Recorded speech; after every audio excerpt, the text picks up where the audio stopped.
Welcome to the next installment of Meet the Leaders. I am your host, Jerry McPherson, Director of Economic Empowerment for the Greater Phoenix Urban League. Now, before we get started, if you're new to the broadcast, I need you to pay close attention. If you're a regular viewer of the broadcast, you know what I'm about to say. Like, comment, share, and let the world know that you're with us. We have an extra special broadcast before you today. We want everyone tune in and getting this valuable information from this esteemed group of panelists. Now, if you are unfamiliar, Meet the Leaders is our monthly virtual town hall that provides a platform with community leaders throughout the Greater Phoenix area talking about key issues affecting members of our community. And today is no different. Today, we'll be talking with leaders throughout the community responsible for providing opportunities and resources for our small business community. Now, without further ado, I would like to introduce the President and CEO of the Greater Phoenix Urban League, George Dean. Good evening. Good evening. I'm George Dean, President and CEO of the Greater Phoenix Urban League, and on behalf of the Board of Directors and staff of the Greater Phoenix Urban League, I welcome you to the June presentation of Meet the Leaders, The Road to Recovery. Federal government massive spending is driving the recovery. The fiscal and monetary policies are projected to sustain consumer spending and business investments at a high level through 2021, setting the stage for steady balanced growth. GDP should grow about 6.4% in the second quarter, exceeding the growth rate in early 2021. Growth should continue at a rapid pace through 2021 and through 2022 until fiscal and monetary policy began to peter out. The boom in business activity should generate strong employment growth, including the hospitality and leisure industry that was hardest hit by the pandemic. Job creation should be high in the second quarter, continuing through the year. Strong employment growth should not only generate wage and salary increases, but also draw laid off and discourage workers back into the labor market. The good economic news should not mask the impact of the pandemic on racial economic disparities. Black and Hispanic workers lost jobs at a higher rate than white workers, and Black and Hispanic businesses did not benefit as much from government emergency assistance. Black women in particular lost jobs and hours of work because of child care obligations when schools closed. The Biden administration family proposal will help address the problem, but the proposal faces strong Republican opposition in Congress. There is no time for delay. Black and Hispanic economic conditions are worsening. A Federal Reserve survey revealed a disproportionate impact of the pandemic on Black and Hispanic businesses. Sales declines were reported by 86% and 85% of Black and Hispanic-owned firms, respectively, in 2020, while 79% of white-owned firms reported a decrease in sales. Moreover, 77% of Black-owned firms reported that their financial condition was poor or fair, while 54% of white-owned firms reported similar conditions. The PPP, the Paycheck Protection Program that was developed to minimize layoff in small businesses, had a racially disparate impact. Only 61% of Black-owned firms applied for a PP loan, and only 43% of such firms received all the funding they sought.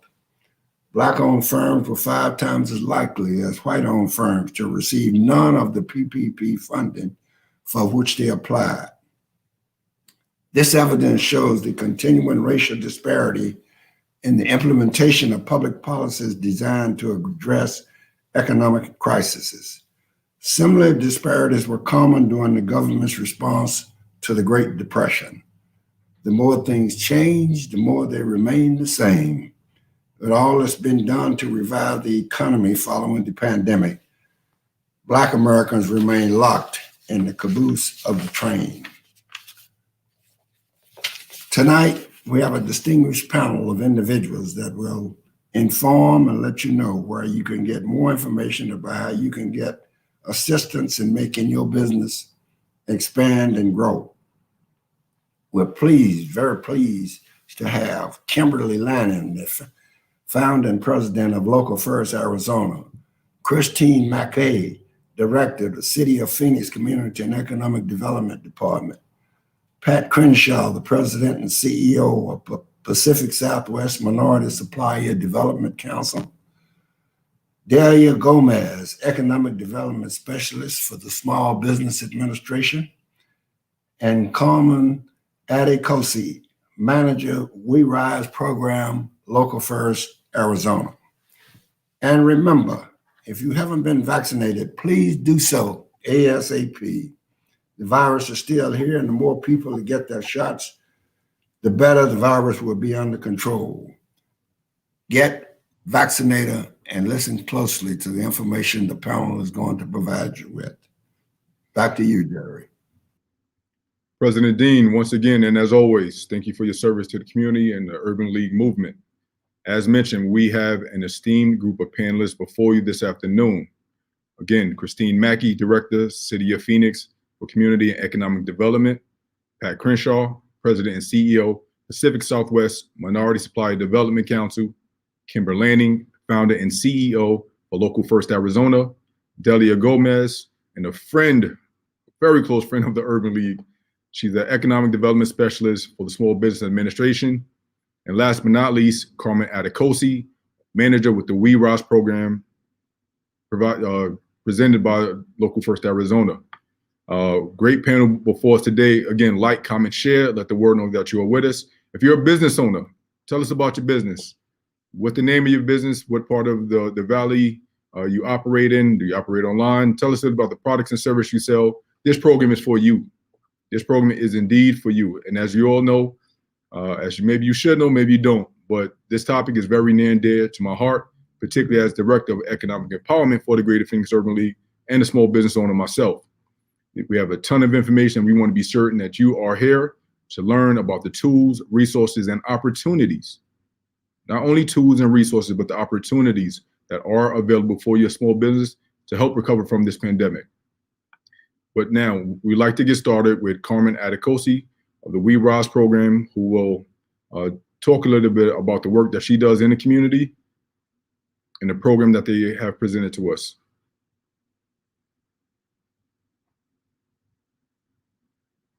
All right. Hello, everyone. Thank you so much for Urban League for having me here today to talk about Local First and the We Rise program and what we're doing to support the community. So to get us started, I'm just going to share a bit about myself. As they've mentioned, my name is Carmen, and I am the Senior Small Business Development Manager at Local First, where I manage the We Rise program. The We Rise program, it's a brand new initiative launched by Local First to support Black-owned businesses. And we've been working with a cohort of 12 businesses for the past almost 6 months now. I'm really excited to share more about that.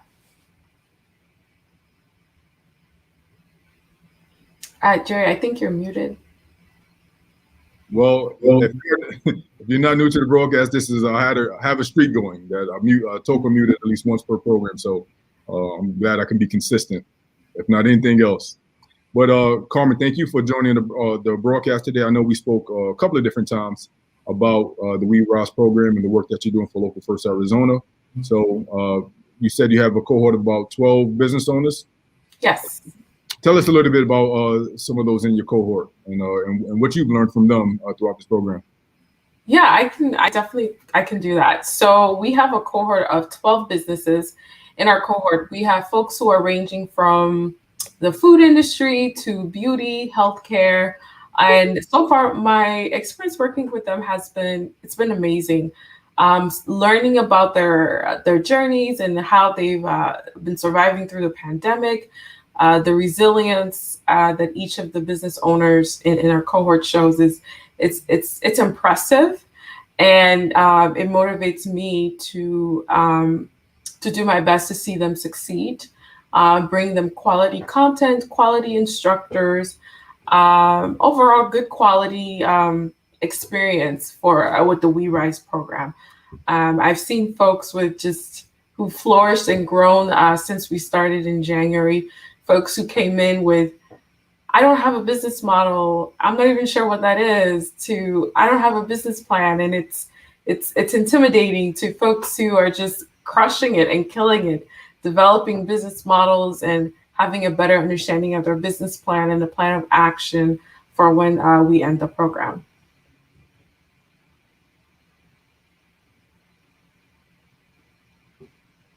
Thank you, Carmen. So now this is the first time, this is the first cohort that is being produced by the We Rise program. Is that correct? Yes, this is our first inaugural cohort. I mean, of course, this is our inaugural cohort. Excuse me. Right. Yes. Yeah, and I know, and again, so I had the opportunity to sit on a class a couple of weeks ago, and actually had a one-on-one with a couple of the participants in the program. And I can tell you, these folks are sharp. They got great business ideas, a lot of passion. And, this training that you all are providing is just, simply an opportunity to help them get educated in areas that they may not have been otherwise provided. Yes, that is correct. So we work with Black-owned businesses who are in what we call the startup stage. So we're talking about businesses who are missing key fundamental pieces that are going to that are needed for their business to succeed.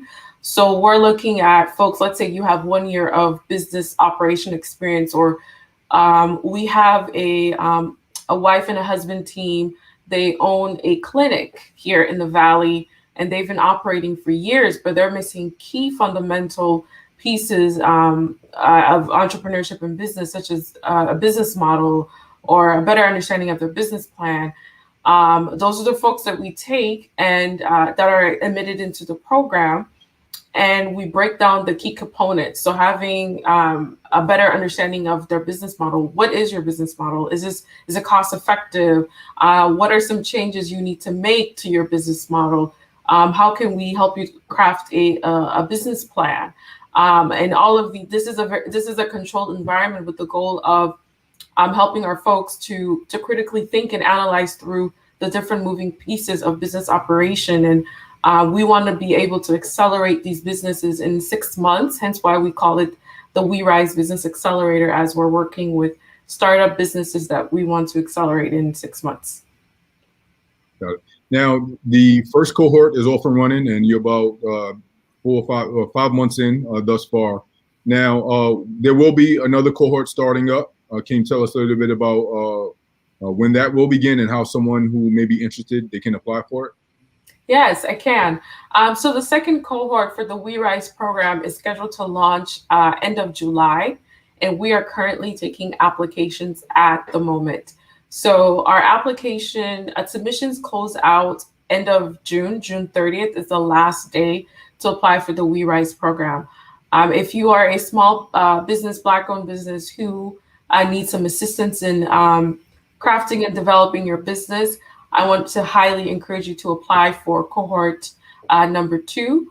My team and I, we are excited to get to work with the various Black-owned businesses throughout the Valley and just be a part of your journey and helping you set up for success. Yes, and I can tell you on behalf of the Greater Phoenix Urban League, we are excited as well, as we will be partnering with Local First Arizona on this second cohort, trying to get the word out and get as many interested applicants to the table, let them participate in this very rich, very robust program and help you get started and off and running with your business.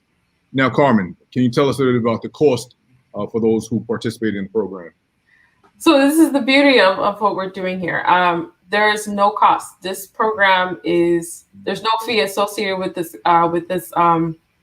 with the We Rise program. All we ask is that you show up, be committed, ready to engage, learn, and to try. So no fee. We just want to be in the community. We want to share knowledge that we as entrepreneurs have gathered over the years, provide an opportunity for our community to be supported, to be loved on, and create an environment where we can just cheer each other on and empower each other. So there's no fee at all. Got it. So it is a extensive program. They will get tools, resources. There will be opportunities created from this. Again, Local First Arizona is an organization comprised of small businesses in the Valley who encourage and advocate for some of these businesses and the business owners. So we definitely have access to other organizations, other businesses, other entrepreneurs like yourself who have been through it already, who have been tried and tested throughout the economy. So I can tell you it's going to be a phenomenal program. The Greater Phoenix Urban League will be connecting with the Local First Arizona's We Rise program, Business Accelerator, to make it as robust and as complete and as valuable as possible. So Carmen, before we let you go this afternoon, anything you would like to leave us with? Yes, you can access the applications for the We Rise program on the LFA website, or you can simply just Google Local First Arizona We Rise, and it will take you directly to our page. On that page, you will also see a blog about our current cohort, all the businesses in the current cohort. And again, I want to highly encourage Black-owned businesses who are out there who need the assistance, want some assistance in growing their business, to apply. You'll have an amazing time with me and my team. Nothing but lots of love, light, and support. So I'm here. I will also leave my contact with Jerry if you want to talk with me one-on-one about submitting your application. Be more than happy to do office hours with anyone needing assistance with the application. So thank you all so much for having me. So Carmen, what I would suggest is what you can do is just go to Facebook where this is streaming now and just type in the chat your contact information, maybe even a link of how they can apply. So anyone tuning in right now, they can just click the comments and they'll be able to see it and go right to applying. Because really, why wait? If you're interested, take advantage, strike while the iron is hot, as the saying goes. So Carmen, thank you again. We appreciate it. We definitely look forward to working with you, part of this next cohort, and in the future as we continue to build and pour into some of our small businesses in the community. Awesome. Thank you so much, Jerry. Thanks, Carmen. That was Carmen Attikossie, manager of the We Rise program with Local First Arizona.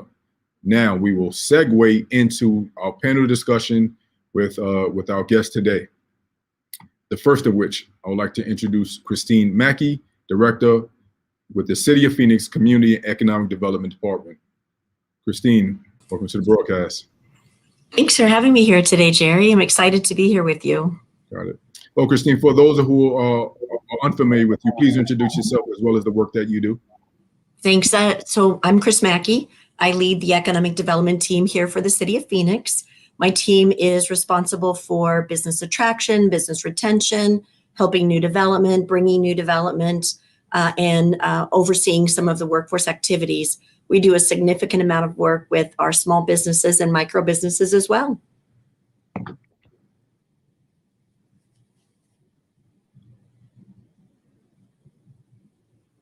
Thank you, Christine. Next, I would like to introduce Pat Crenshaw, President and CEO of the Pacific Southwest Minority Supplier Development Council. Welcome to the broadcast, Pat.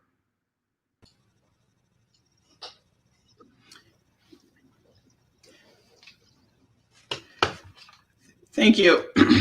Thank you to President Dean, George Dean, Jared McPherson, and my fellow panelists. I'm Patricia Crenshaw, President and CEO of Pacific Southwest Minority Development Council. The council is a certifying minority business. We certify minority businesses.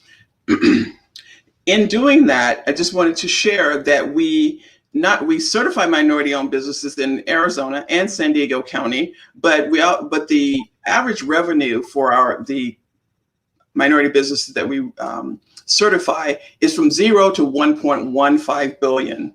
I'm going to repeat that again because you can have an average revenue, annual revenue from 0 to 1.15 billion. So we certify, we connect you, we develop, and we also advocate for small businesses. Thank you. Thank you, Pat. And once again, welcome to the broadcast. I know we're going to dive in pretty deep with all of the tools and resources that you provide. I can be, speak from testimony of the value of being associated with the organization, and we would love to learn more about that. Next, I would like to introduce Delia Gomez, Economic Development Specialist with the Small Business Administration. Delia, welcome to the broadcast. Thank you so kindly, and it's great pleasure to be able to be here today with all of you, as well as all of you that are listening today, this evening. I think that you're going to be in for a big surprise of all the information that we have available for you. My name is Delia Gomez. I'm I am an economic development specialist with the U.S. Small Business Administration. I do marketing outreach. I work with all our resource partners, our women's business centers, our small business development centers. And I believe that there is quite a bit of information that is out there for you so that we can begin our plan to get you back into business, get you recovered from this economy, this pandemic that we've been facing. So I'm excited to be here today and provide you with the information that we have for you. Thank you. Thank you, Delia. And lastly, we have Kimber Lanning, founder and CEO of Local First Arizona. But unfortunately, it appears to be she's having some technical issues. We'll get her to the broadcast as quickly as possible. And maybe we have her now. Action you shall receive. Here we go. Kimber, welcome to the broadcast. Thank you very much. Nice to be here, Jerry. If you can take a moment, just introduce yourself as well as the work that you do with Local First Arizona. Absolutely.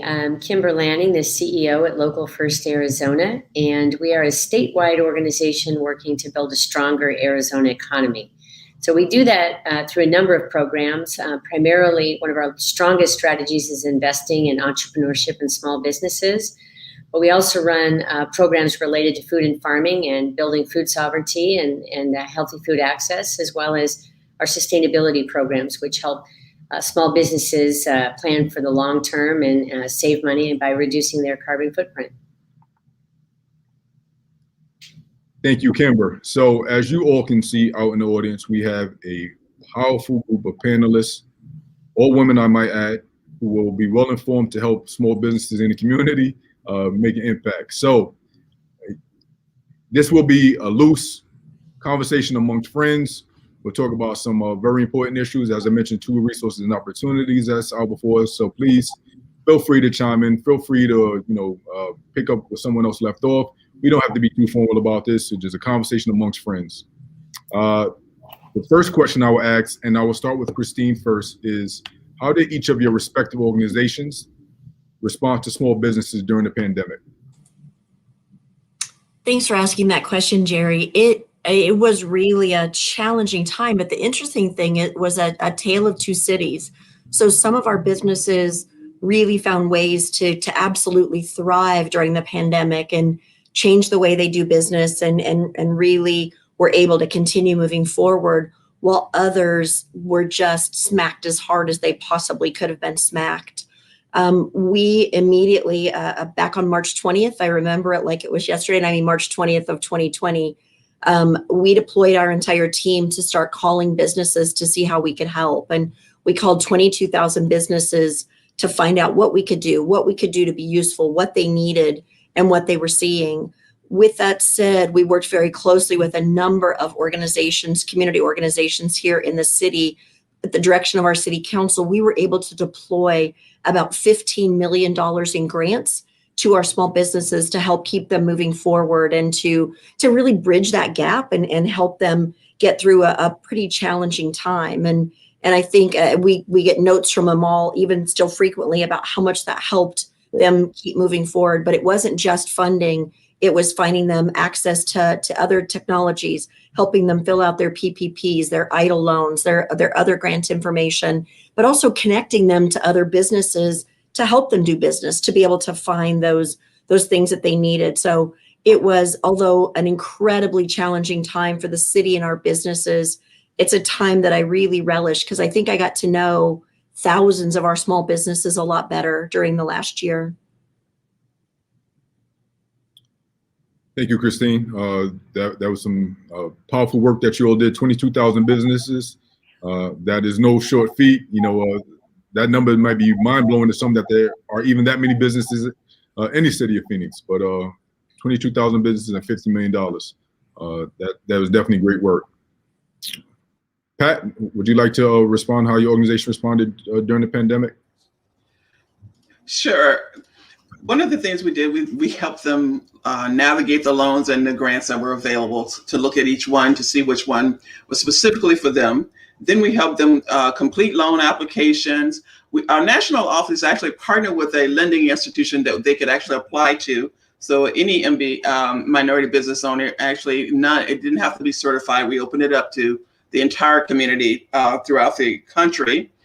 We created events so that MBEs could talk to each other and see how they were, what issues they were going through with within their business, and they could sort of talk to each other peer to peer about how they could help each other and how they can navigate some of the other issues.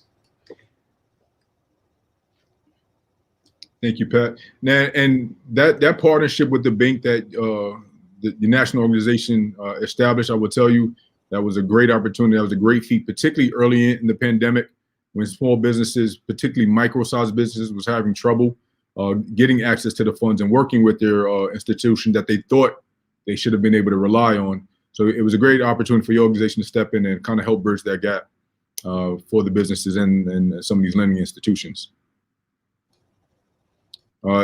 Next, we'd like to go to Delia, and of course, on behalf of the SBA, definitely played a huge role in channeling funds to the small business community.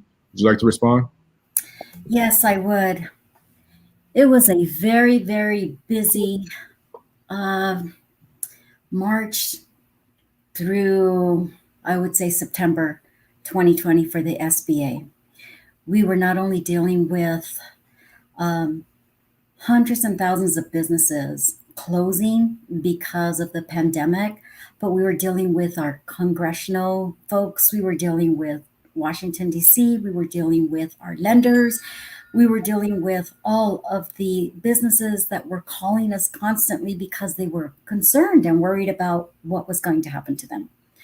So the SBA, as an agency that we are to help small businesses, not only do we help start small businesses, we help grow them, we also help expand them. But there comes a time as such that we help with the recovery of small businesses. And that's where we stepped in to help with this humongous disaster. And that's what we called it. It's a disaster because it was a pandemic that was unexpected, and it definitely closed down hundreds and thousands of business. So we got busy with, of course, through our congressional folks, our headquarters began to share with us what we were going to be doing to help our businesses. And that became the highlight for the Small Business Administration, not only here in Arizona, but throughout the United States.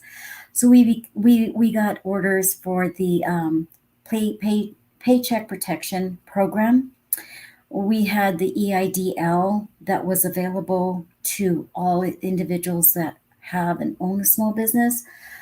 We also had the Shutters Venue grant that was available for anybody that does and has entertainment that do entertainment for their small businesses. We also provided SBA debt reliefs for those individuals that already had an SBA loan, whether it be a 7A, a 504, a microloan, an express loan. They were also provided with a type, the debt refi relief program. And then, of course, those were the main ones that we had. And just recently, back in May of 2021, we started the RRF, which was the Revitalization Restaurant Fund that was available for all restaurants that had also endured this horrific time for their restaurants, and they had to be closed. So we have done hundreds and thousands of loans for our small businesses here and around the United States, and we continue to work with them to help them with a relief on getting them back up to business. So it has been an effort for us to really help and establish our businesses in this recovery process. Thank you, Delia. So to be clear, that was a mouthful, but all that speaks is the SBA has had a number of programs. And you mentioned the debt relief, the SBA Express loan, the 7A, and we're going to dive into all of that a little bit later in the program, because this isn't simply a discussion about what happened during the pandemic or what was available in response to the pandemic. This is going to be a forward-looking program, talking about opportunities, tools, and resources beyond the pandemic and a way going forward. So we'll dive into that a little bit more. Kimber, I know your organization has done quite a bit in response to the pandemic. Would you like to share? Sure, Jerry, thank you. The first thing I will name is we started with a small business relief fund, and we focused just on micro enterprises with 3 or fewer employees. And we were able to distribute about $350,000. That's how we got started. $350,000 in small microloans to help people stay afloat in whatever way they needed. And then we were able to partner with the state, and we ended up distributing a total of just over $11 million. Some of that in micro grants, and some of that in small business rent and mortgage relief, where we actually paid the small business, and in order to have those dollars relieved, all they had to do was pay their rent or their mortgage and send us the receipt for that. So that way we were able to keep businesses in their place and also keep many landlords who are on the brink of going under as well. A lot of times you find that small independent businesses also have small independent landlords. And so so between those two programs, we distributed about $11 million, and we worked hard to really dive into communities that needed the help the most. And then I also wanted to highlight, we got really creative in another program in a partnership actually with the city of Phoenix called Feed Phoenix. And, you know, there was a lot of innovation happening at the city of Phoenix, and they were going to distribute funds for feeding families who had been COVID impacted. And through a lot of discussion, we developed a program that we partnered with 14 Phoenix-based farms and 45 Phoenix-based restaurants. And we hired all of them to create, I believe it was somewhere in the neighborhood of 60,000 meals over several months. And so the reason I really want to highlight that, Jerry, is that the city really could have hired one very big company to create those meals, and they could have probably maybe put about 20 people on that project and just had them make meals all day, every day. But what they did is they invested in small businesses in Arizona, and they let us manage that. And as a result, we were able to save and support literally thousands of jobs with the same amount of money and creating the same amount of meals. And so that is really the chance of a lifetime for Local First Arizona, because that is actually a case study for what we've been talking about how to run money through the economy to benefit the people who live in that economy. And then lastly, I will just say with our one-on-one technical assistance, we helped over 3,500 businesses directly with technical assistance of all kinds, whether it be, how to make sure that their loans were forgiven through the government, the PPP loans, advice on marketing. We have a restaurant boot camp that helps small businesses reduce their costs and overhead. Just a wide variety. It was really, and I think all the women on this panel will say it was all hands on deck, and we had to be creative and move as fast as we possibly could. So as a result, we touched thousands and thousands of businesses. Kimber, thank you for that. It was quite a bit of work, as I mentioned, that your organization has done on behalf of the businesses that you represent and your member organization, or I guess your member company should be the better term I should use. But thank you for that. Great work done on behalf of Phoenix. And actually, I would like to point out you spoke to it, but the residual impact of helping a single business, because it not only helped them pay their rent, but it allowed that landlord to collect their rent. And the work that you did, pulling in the 14 farms around the valley, it's, to your point, you could have hired, the city could have hired one large organization, but you guys stuck to your name and went local first and provided that residual impact. So thank you for that work. Well, thank you. I would like to, we can move on to the next question, and I would like to give Pat a chance to respond to this first. What are some success stories of businesses who effectively pivoted during the pandemic? If you can have these stories you'd like to share. There were several about, as someone stated earlier, about 50% pivoted of the certified businesses pivoted, and they were really successful. They pivoted, started making PPE. They started distributing PPE, helping get to deploy it throughout the country, not just our region. They helped support some of the other organizations. So it wasn't just one business that I want to talk about, because at least 50% of the certified businesses look for ways to fill those gaps, from transportation to distribution to logistics, all the way across the board. Some of our business, of course, was impacted severely, because they were some businesses that the impact was because they had to be indoors versus out and about, but then most about 50% was really pivoted and looked at other ways to do business. So it's been a really successful year, and everybody sort of reached back and found ways to help the ones that were not pivoting. Someone said something at the beginning of the pandemic is look to find a way to be who you are at the beginning of who you were at the beginning of 2020. And that is what we sort of continued to carry through. We wanted to make sure that all the businesses just looked at who they were at that point and find other ways to do business. And so it's not just one. I mean, we probably got almost 300 of those stories. So I just want to make sure I represent everyone. Absolutely. Thank you for sharing that. Again, it was a challenge ahead for just about everyone. And many businesses were able to pivot, not all. And, that's just a fortunate reality of where we were at the time. But, there's definitely opportunity to talk about some of those success stories. And Kimber, I believe you wanted to share one as well. Sure. One thing I just wanted to share, Jerry, is that those businesses that really embrace technology found themselves in a full pivot just based on trying to figure out how to reach their customers. So we have examples of retailers that began managing all of their shopping using FaceTime.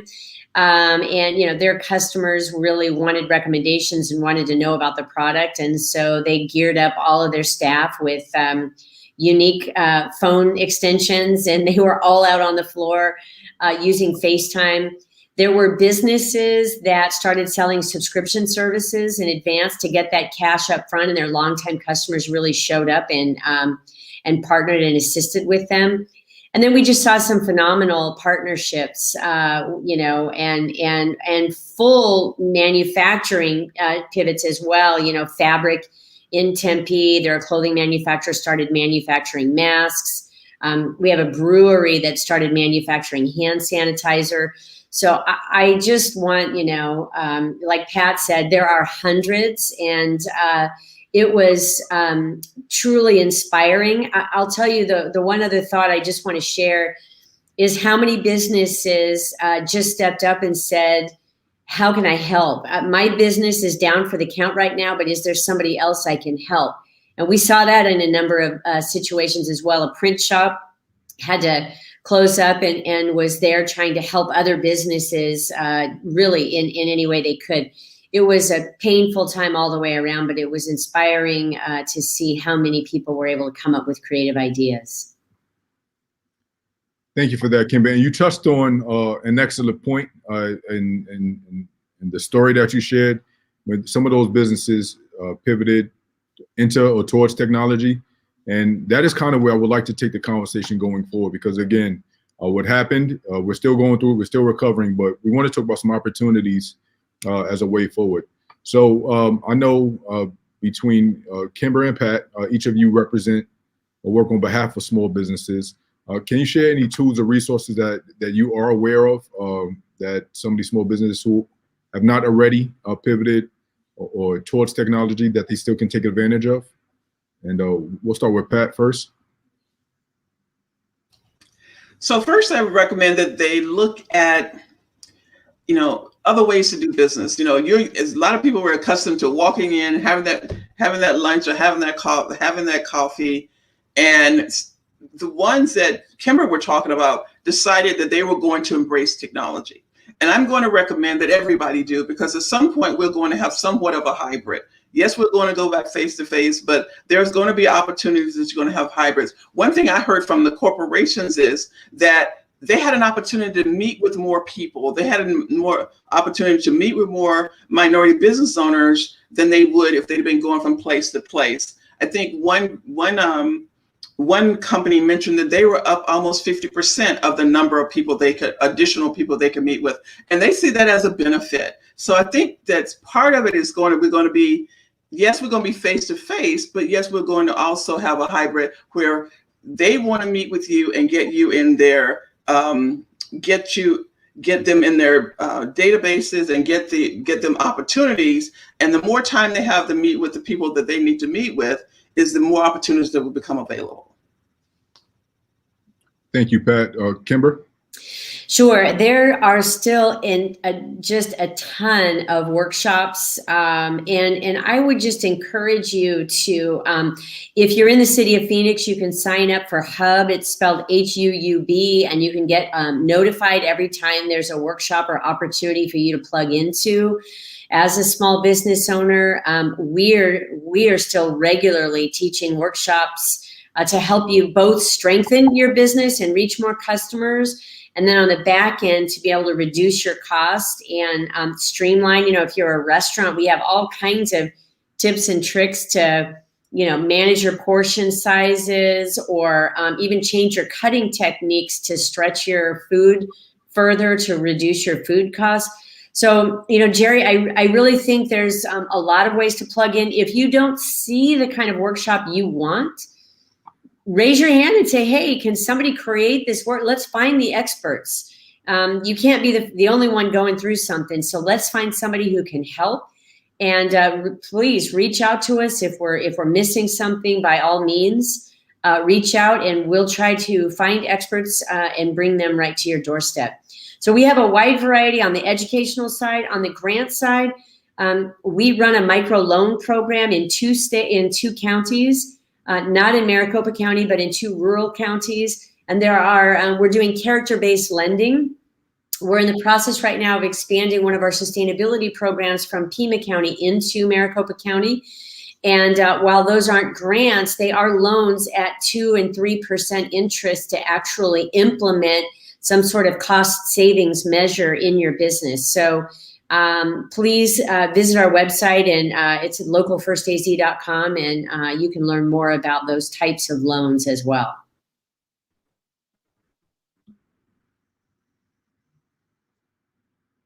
Thank you so much, Kimber. So again, as I mentioned earlier in the broadcast, we wanted to talk about tools, funding, resources, as well as opportunities.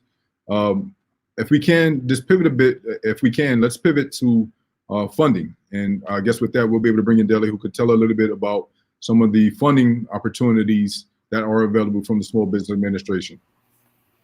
Yes, thank you.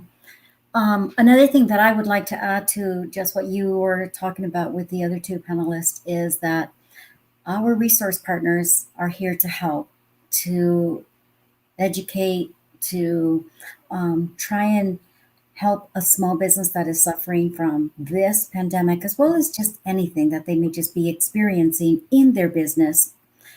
They're here for them. We have our SCORE counselors. We have the Small Business Development Centers, which is the SBDCs. We have our Women's Business Centers. We also have the Veterans Business Outreach Centers. These all specialize to help individuals that are either struggling or at a point where, they're at a pivot point where they just want to learn how to do better business, re-innovate themselves. Especially, this is exactly what I saw mostly during this time, this last year. I saw businesses being innovators. How are they going to do business differently? What are they going to do to get people into no longer the door, but maybe just visit them on a website where they're going to be now selling their products or doing business and services and stuff like that. But one of the things that we still do have available that I do want to share is that we still have our COVID-19 loans that are available. And then one of them I'll start with is the EIDL. This is the financial obligation and operating expenses that could have met and help you, small businesses, through this disaster program. These are the type of loans that are for, the terms usually are about 3 and 7 quarters for a business that a fixed business loan. We also have for nonprofits, we have a 2.75. They're usually for about 30 years, and there are no prepayment penalties or fees if the business decides to pay this off. Now, many individuals will ask, well, why are they charging us interest? Why do we have to pay these loans back? Because this is a economic development, loan that was provided for this pandemic. The use of proceeds for this particular one is for working capital and normal operating expenses. So if you're a business that has been stuck with, you just don't have any more, working capital, this is going to help you with that relief. And then also usually the required, now remember they are government loans, so there are some requirements that are to be had, and some are if it's a business loan for, or I'm sorry, an economic development loan for 25,000 or more, of course they're going to want some collateral required for this particular loan. But usually they'll be asking also, is this forgivable? On the EIDL loans, no, they're not. On the EIDL advance, yes, they are. So there's a difference on the type of loans that the individuals were able to get. Also, it's a maturity of 30 years. And the reason why I'm saying this for this particular EIDL loan is because they are still available for small businesses out there. The other one that's available is the Shuttered Venue Operators Grant. That is still available for individuals that have that are in the entertainment business. Not a restaurant, but an entertainment, whatever type of entertainment you do, whether it be a venue that has music playing, or you have people come to a play, or whatever it is in the entertainment, these grants are still available to you. All right. The PPP loan is no longer available, but the PPP forgiveness is still out there, so that individuals can apply for the forgiveness. And through the lender that you receive this loan through, that's where you're going to start the process for getting the forgiveness on your particular PPP loan. And I have seen many businesses that have already taken advantage of the forgiveness on the PPP loans. And so, it's there to help you. Many other businesses are kind of like shying away from it and saying, well, maybe I don't, or not, I'm not going to be eligible for the forgiveness. You don't know that until you apply with your lender. But do apply, because even if it's, 20% or 50%, of the amount that you received in the PPP loan, whether it be the first or the second draw that you received, you are still going to be eligible for something. So do apply. Don't shy away from it, because it's not going to help you. Okay, so do apply for that. And then, of course, as we shared earlier, the SBA debt refi. What this is if you already have an SBA loan, whether it be a 7A, a 504, a disaster loan, a micro loan, if you have one of these loans already, this is part of the CARES Act that was introduced to the SBA. And what we wanted to do is to pay 6 months of principal, interest, and any associated fees that borrowers owe for all 7A, 504, and microloan programs. Now, I know I'm speaking quite a bit and it's pretty fast, but do go to our website, which is www.sba.gov,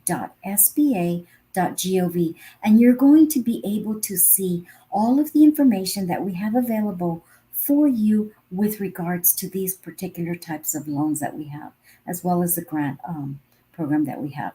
So go to our website. It will provide you with specific instruction on how to go about applying for the PPP forgiveness. All right, as well as going to one of our resource partners that can assist you with how to get this information, how to get this done for you.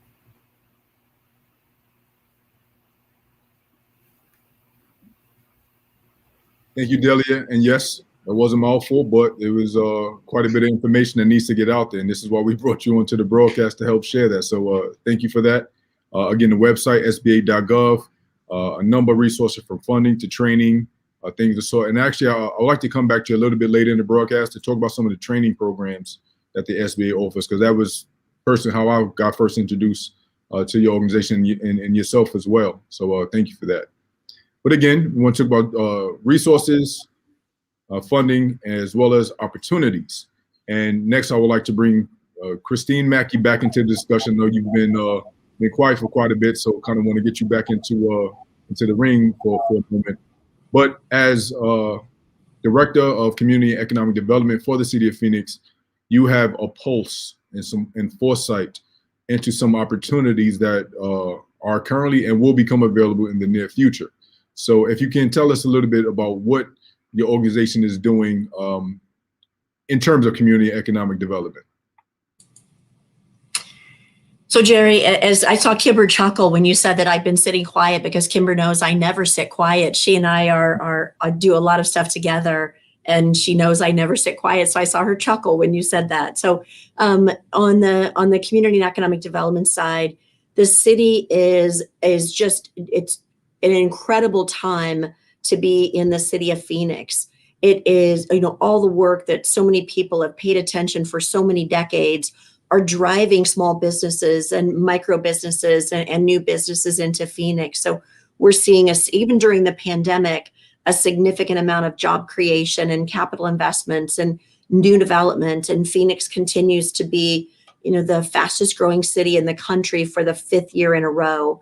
And I think what's really important is working with our businesses and working with our citizens and others is to create that great place where people want to live. So I really would like to compliment Kimber here. Her organization has done an incredible job at helping us turn Phoenix into that place where people want to go. As she used to like to say to me, when you would go stay in a hotel in another city, you don't call home and say, I just ate at the best Denny's I've ever eaten at my whole entire life. No, you tell people about, oh my gosh, I just had the best tapas I've ever had. If we ever come back to Phoenix, I have to take you to this restaurant. And a lot of that work and so much of that activity has been driven by Kimber and her organization to make sure these entities, we've helped to create this great place that people want to live. As we continue to look forward, 90% of our jobs in the city of Phoenix come out of our small businesses. And so people often will say to me, well, I'm not this behemoth of a company. I don't employ 1,000 people, so I don't know who to turn to.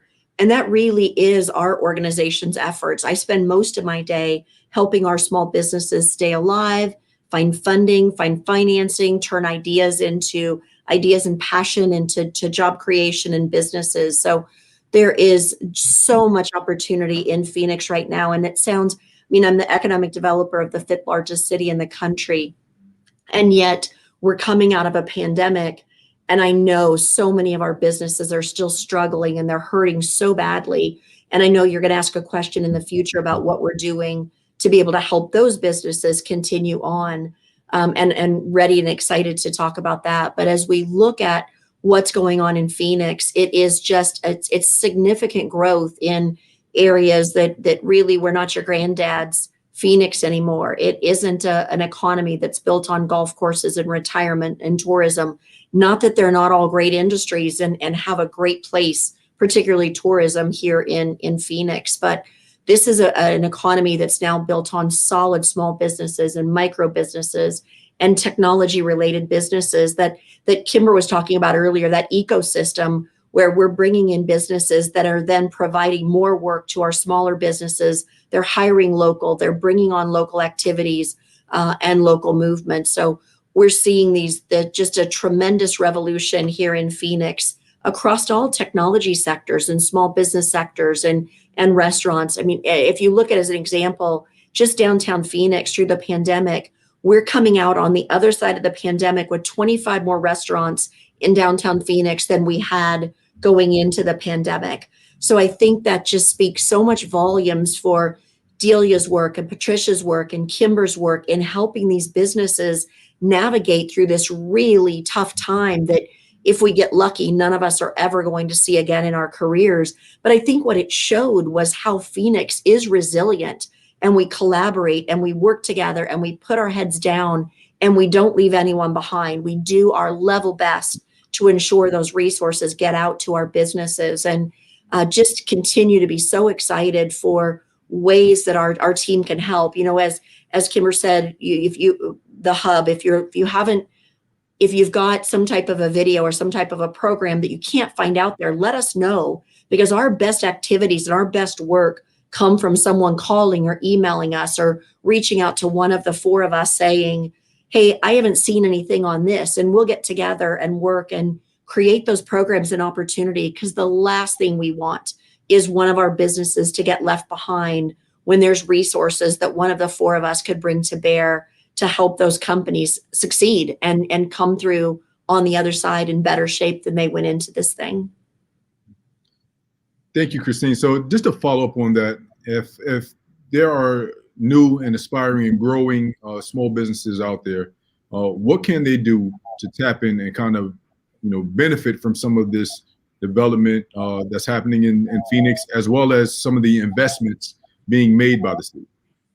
Absolutely. So all of the organizations that you have on this program this evening can help, depending on what they are, can help those businesses make those connections. But particularly here in economic development, we know those new businesses that are coming. We know those new activities that are coming. And we keep our website pretty up to date on that activity. But also, I'm the first person to pick up an email or a phone call. If we've got a small business, have them send an email to me. I can connect them with one of our team. We can make an introduction to one of those businesses. It's what the four of us do all the time. We exist through our networking and our matchmaking with our businesses. And it's how we helped a lot of them get through the pandemic, as we were able to make matches to people who needed something and people who had something, and it was able to cause some additional business. But with that new development, with those new businesses, if they just want to shoot an email to me at my email address, and it's Christine, CHRISTINE.MACKAY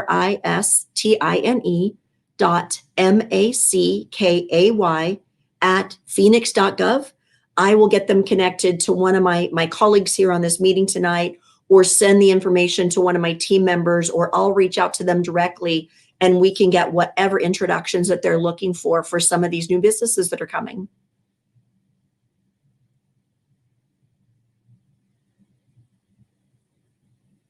Jerry, you're on mute. And my streak continues. Yes, I was just mentioning Christine Mackey, her email address is on the screen. If you're looking to stay informed, connect with her. We'll get the website posted in this chat, so you can come back to it. Even after the broadcast is over, you can come back to the comments and find the resources, the website, the email address, and any other content that our panelists would like to provide to us. Before we continue, just wanted to make a quick announcement. If you are in the audience and you have a question for one of our panelists, please be obliged to write it in the comment section. We will get to the public Q&A in just about 7 minutes, so you'll have the opportunity to have your questions asked live on air and answered live on air from our panelists. I wanted to pivot over to Pat. Again, in terms of opportunity, I know your organization, part of what you do is help some of these minority-owned businesses help develop and get prepared to do business with some of the larger organizations around the Valley. Can you tell us a little about some of those opportunities that your organization helps facilitate? And then in addition, I understand you wanted to respond to the funding question that came up a bit earlier. So take it away, Pat. Okay. So the first statement I want to make is that there's a small business out there that you have not considered the EIDL loan, which we call the EIDL loan from that Delia talks about, or the venue. You're thinking about whether or not you should do it or you shouldn't do it. I'm going to say move forward. The reason I say move forward is because if you end up using your credit card or your credit limit, your interest rates are going to be high right now. So I'm going to recommend, just move forward, apply, because you have nothing to lose. If you're going to use your credit line, you can still use your credit line. So now that I've said that, and I think that, we've studied the PPP and all of that very well, and I wanted to just sort of share that. So some of the opportunities that are coming up, I'm going to talk about. We just finished a conference where we did over 200 matches with corporations, the buyers in Arizona and San Diego, some of the county buyers as well. And when in doing those, what we call matchmakers, is about 10 minutes. You get a chance to sort of introduce yourself, introduce your product, introduce what you do. you get that one-on-one time with a buyer for organizations. So those are opportunities, and that happened on Friday actually. And then so we do matchmaking all throughout the year. Sometimes we do what we call buyers breaking barriers. And I'm gonna say it slowly because all those B's sometimes sort of rolls off differently at 7 o'clock at night. So, buyers breaking barriers, where we bring in a corporation that is doing business, that have a lot of opportunities. You get a chance to meet with them, hear about their opportunities and ask questions, and you get a chance to get their contact information. We've had about 4 or 5 of those this year. The construction industry is on a boom here. So if you're in construction and you're not certified there, then you're certified or not certified, they are looking for you to do business. It is just one of those things that's really, if you look at been watching the news and watching the activity from the economic departments of the city of Phoenix and around the state, there's a lot of economic growth going on and a lot of construction going on. So there's a lot of opportunities there, but there's opportunities all over the state from some of the technologies, there's some very specific fields if you build chemicals, come see me. If you manufacture any type of chemical, we can have that type of conversation. So we're looking for some specific things that we don't have, but we also are looking for those that, there are specialty staffing companies that we're looking for. So that are looking to do specialty type staff in different areas. So those are the type of things that I have available right now. Just the other thing I'm gonna share is we have referred certified MBs to over 1,400 referrals in the last 5 months. The referrals coming to our door, they're asking questions, they're asking for specific people, and it is coming, thinking about almost 1,500 in 5 months. That is a lot of people to refer out, and with different corporations, all from Arizona and San Diego. So whether you're local, regional, or national, we still refer those out, because not only that, we have a network here, but we have a national network because I'm part of 23 other councils, and that gives us almost 14,000 MBEs to work with, and for over 1,400 large corporations. Thank you. Thank you, Pat. And one thing I just want to point out, by simply connecting with some of these organizations around the Valley, you instantly increase your opportunities, because there are other businesses in your same space looking to connect with other businesses. So it may not necessarily be the windfall, the $1 million contract that you're waiting for, but you can do business with another business owner who can refer you to another one, So simply connecting with some of these smaller organizations may be a great opportunity to help connect and grow your business. Kimber, I'm sure you're aware of some opportunities on the horizon. Is there anything else is there anything you can contribute to that? Sure, absolutely. We're currently recruiting for 2 of our business accelerator programs. One is called Fuerza Local, and the other is called We Rise. Both of those programs are targeting micro enterprises and so they're 6-month cohorts.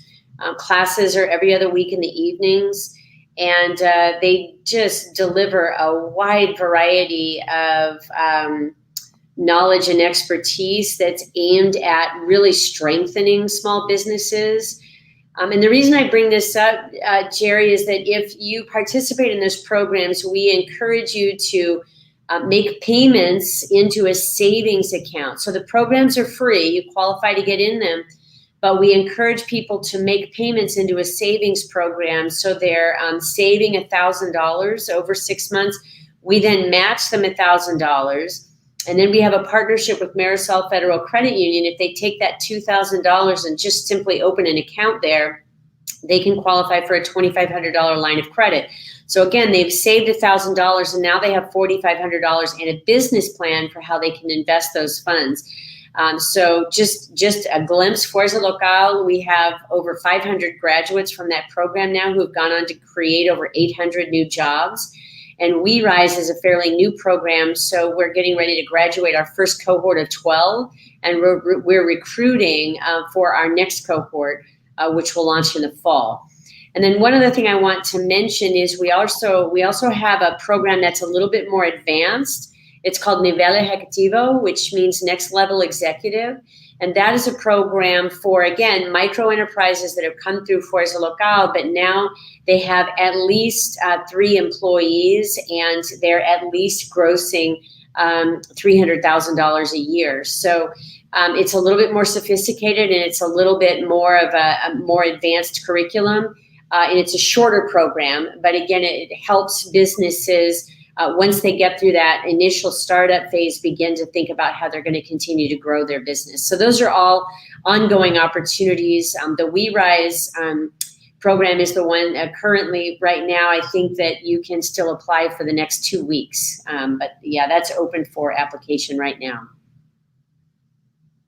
Thank you, Kimber. And we have the opportunity to speak with Carmen Attikossie earlier today to talk about the existing cohort for We Rise, as well as the next one that the Greater Phoenix Urban League will be partnering to help recruit and get some of our community members that much needed education and training to successfully launch and run their businesses. So thank you for the work that you're doing.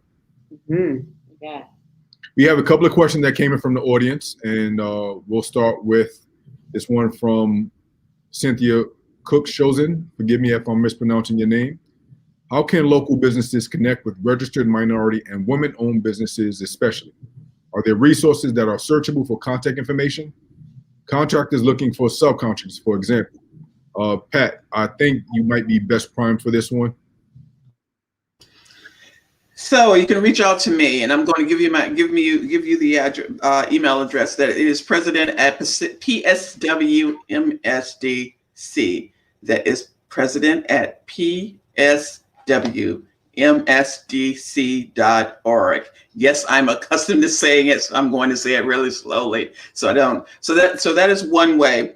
There's a searchable database, but ours is the proprietary database to the organizations that are corporate members and are certified MBEs. So, but it is available, and you're welcome to reach out. We will help you if for subs in any way we can, and know that we've got a lot of MBEs out there, and I see one online today. Thank you. Pat, thank you for that. I see one online as well, and we're going to give her opportunity to ask the next question. Does anyone else have any comment or any suggestions on how someone can connect with either minority-owned or woman-owned business? I do want to add to that. So the Small Business Administration here in the Arizona, now everything's done on our website, but for the trainings. But we do conduct a government how to work with the federal government, and that is done for the first Wednesday of each month. You can go to our website, which is www.sba.gov/AZ, and you'll be able to see the trainings that we provide for individuals like yourself looking at doing business with the federal government. Yes, thank you for that. And here is where you're going to be able to understand and learn a little bit more about how it is that you want to work with the federal government. If your business actually is one of service that the federal government can use, and it's also a networking of different types of activities that come together to share the information that's available for anybody that's looking at doing business with the federal government. So first Wednesday of every month at 1 o'clock, and it's done currently on our website, a webinar. Okay, thank you. Thank you, Delia. I'm sorry, with Kimber? I would just like to add to that 2 resources. One is, many people don't realize, but Local First Arizona is actually the largest local business coalition in the country. So our website at localfirstaz.com has contact information, all of our members. You can search by category, you can search by region. So that would be one. And then also, if you're very specifically looking for Black-owned businesses, Black's Friday, it's BLAX, blacksfriday.com, has over 600 Black-owned businesses across Arizona. Again, searchable by the type of business, searchable by the geography. that's an outstanding resources too. Those are both just opportunities for you to connect with other types of businesses across Arizona. And yes, the contact information is there. Thank you, Kimber. We did have one other question coming from the audience, and we might have time just for this last one, and then we give our panelists opportunity to give some closing thoughts. And this question comes in from one of our very own board members at the Greater Phoenix Urban League, Nico Burney. And Nico asks, if your business has pivoted successfully and you now want to invest in growth, but are struggling with commercial lenders, what government resources are available to help you? We'll go with Delia on this.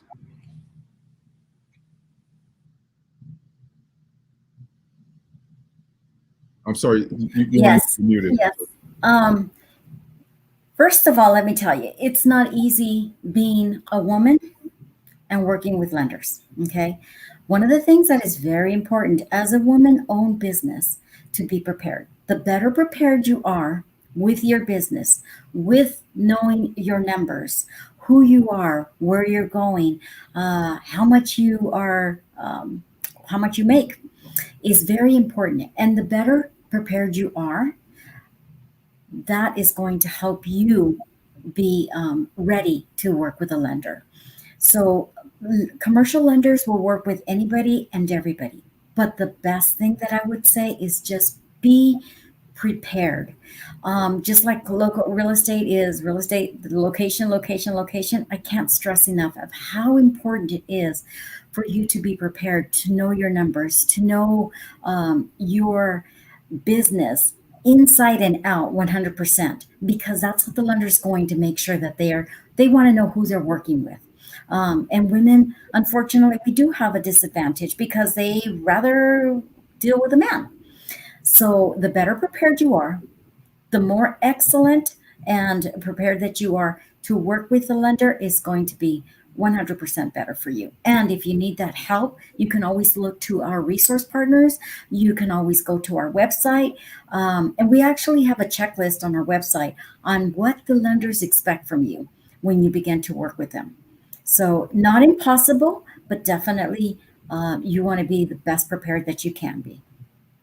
Nico, I would also offer from my perspective, the bigger the commercial lender that you're trying to work with, the less likely they're going to work with you. From my perspective, anything less than $250,000 loan is not profitable. And so it doesn't matter how prepared you are. Frankly, they're not going to lend you the money because it's not a profitable endeavor. That's been proven in many studies. So I would recommend that you try looking at either alternative lenders like community development finance institutions, CDFIs, or small credit unions that you can actually meet the president of the credit union and have a conversation with them. Being prepared will matter then, but I think you need to get into a relationship with a potential lender. There are also other small lenders that they're not the best rates, but they're workable, like DreamSpring. They're lending at like 8-9%. It's not the end of the world, and you can sometimes use that as a stepping stone to get to better loans by using them to build a relationship over a short period of time. So those are just some thoughts that I had to share. But could I add to that as well? The reason why I said women is because we had a woman-owned business that was looking at $600,000 for a business loan. She was completely ready, high-tech business. She had everything pretty much in order, and no lender would touch her. So, and she was at $600,000. So it took her time after time after time looking for the right lender. And you're absolutely right. Sometimes going to the big lenders is not going to help you. You have to try to go to a smaller lender or a lender, like you said, small commercial lenders that, or community lenders that will probably take the risk on you. So just be prepared and be ready for, the no, but don't stop there. Continue knocking on the doors. That's what I really would highly say. Just continue knocking at the doors, because eventually somebody will open that door for you. Thank you, Delia. And Kimber, I just wanted to kind of chime in on your suggestion of connecting with the CDFI. I actually don't know how long they have been around, but it's definitely come to prominence in recent history. But and they rose to prominence to serve this very particular gap in funding. Is a small local organization, oftentimes backed by larger funding institutions, to help bridge the gap of getting the money into some of our smallest, most vulnerable business owners and applicants. So thank you for sharing that. Yeah, another one is Prestamos. That's worth looking at as well. They've done an excellent job in the community getting money out to small businesses during the pandemic. Indeed. And Raza Fund Development, we worked with them in the past. Definitely been an ally to the Greater Phoenix Urban League. So, and again, we'll provide all of these resources. Send it out to our distribution list. We'll drop it in the comments. If you want to come back tomorrow, you will be able to find that information in the comments section.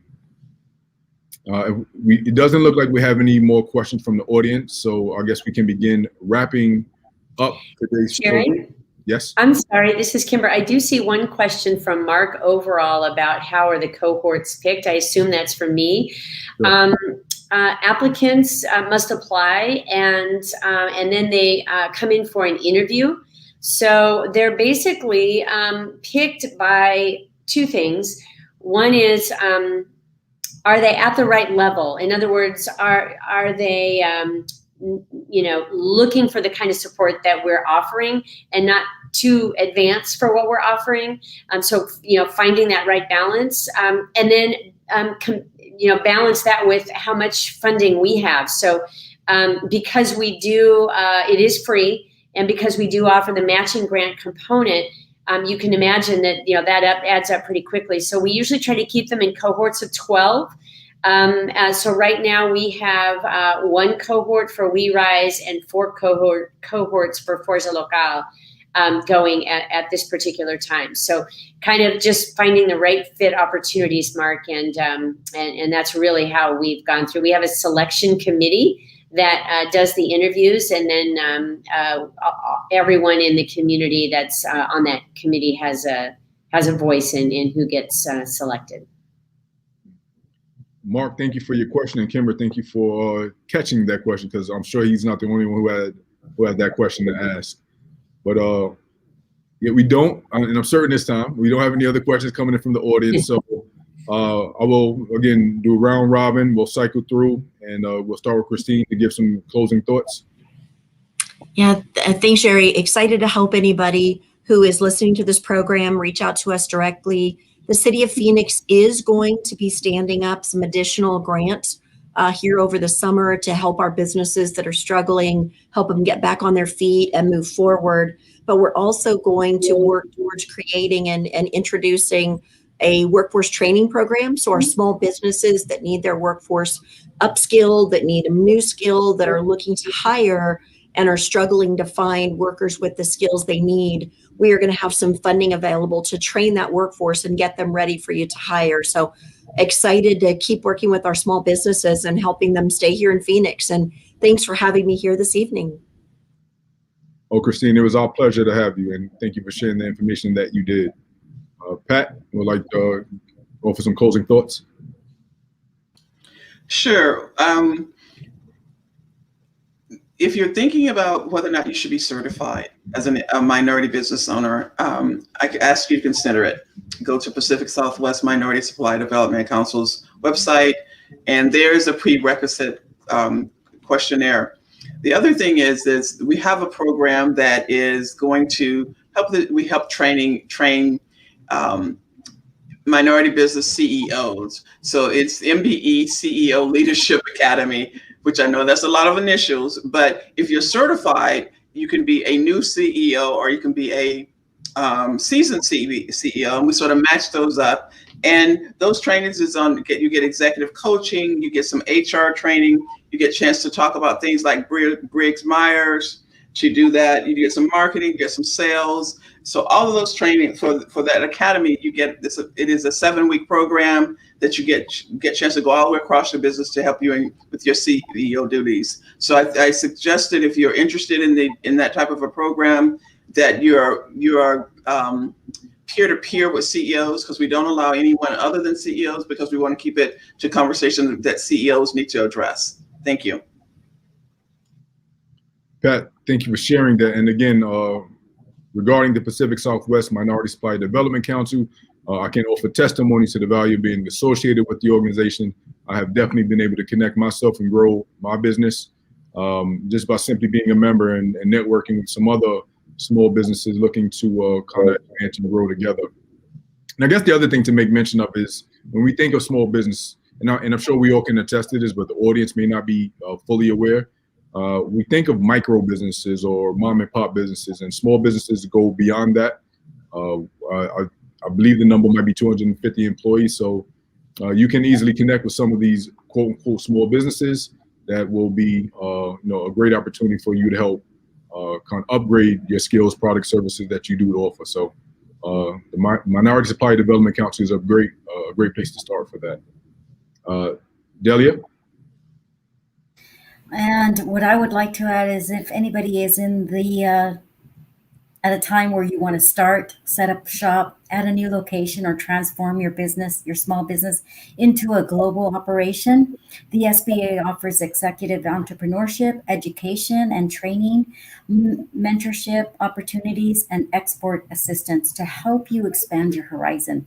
We are also provide a monthly SBA loan clinic that's available through our webinars, and that will definitely give you all the information about how to prepare, invest, meet with your lender at the time that you need to for the amount of money that you need. So we're here to help you. Our website is amazing. You can click and use it any time of day, 24/7. So take advantage of the free information that you have with our agency. Thank you. Thank you, Delia. And last but not least, Kimber, would you like to share some closing thoughts?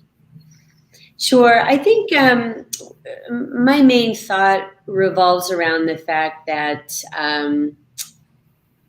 small and local businesses can sometimes feel very isolated. And if you're feeling like your business is not thriving and you don't know who to turn to, it can be emotional. I mean, sometimes your business, it feels like it's part of who you are, and it can be very emotional. And I would just encourage people to reach out. All of the women on this panel are outstanding at assisting businesses. There are people to answer your questions. There are people to help guide you through a process. So don't just sit silently. And I would just encourage you to reach out to any of us. I noticed that my email address hasn't been listed yet, but I'm at Kimber, Kimber, at localfirstaz.com. And I would be more than happy to connect you to any of the resources that we have. So please just remember you're part of a very big community, and there's a lot of people here that would be willing to help. So please reach out. Thank you to Kimber Lanning of Local First Arizona, Delia Gomez of Small Business Administration, Pat Crenshaw, Pacific Southwest Minority Supply Development Council, Christine Mackey, the City of Phoenix Community and Economic Development Department, and last but not least, the first guest on our program, Carmen Attikossie, manager with the We Rise program of Local First Arizona. I would like to thank all of our panelists for sharing their time, energy, and expertise with the audience. If you are tuning in, if you stay with us this long, then you caught a plethora of information, resources, funding opportunities, and growth opportunities from our panelists. I encourage you all to tap in, come back, tune into the broadcast, save it, share it with a business owner who wasn't able to make it today. There's a ton of resources. And if you are following us on our newsletter, we will distribute the culmination of the resources that we talked about. We will be sharing that with our mailing list signer participants. So without any further ado, I'd like to thank you all for tuning in today. And on behalf of the Greater Phoenix Urban League, have a great night.